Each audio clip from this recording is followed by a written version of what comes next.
ప్రధాన ఆలయం 2.2 ఎకరాల విస్తీర్ణంలో కొలువై ఉంది. 415 అడుగుల ఎత్తు, 263 అడుగుల వెడల్పుతో ఉండే నిర్మాణమిది. భక్తులందరూ మహాద్వారంగా పిలిచే 50 అడుగుల ఎత్తైన గాలిగోపురం నుంచి ఆలయ ప్రాకారంలోకి అడుగు పెడతారు.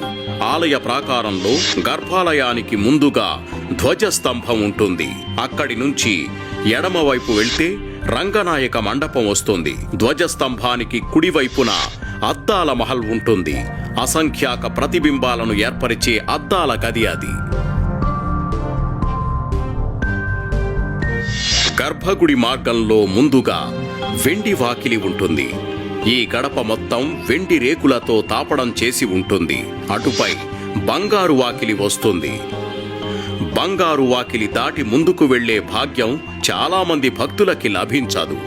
ఇక్కడి నుంచి గర్భాలయం వరకు వరుసగా గడపలుంటాయి. ముందుకెళ్లే కొద్దీ ఒక్కో గడప వెడల్పు తగ్గుతుంది.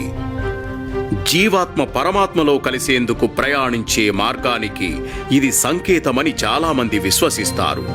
అందుకే కావచ్చు ప్రధాన దైవం కొలువైన ప్రదేశాన్ని సంస్కృతంలో గర్భగృహం అని అంటారు. అంటే తల్లి గర్భం లాంటి ప్రదేశమని అర్థం.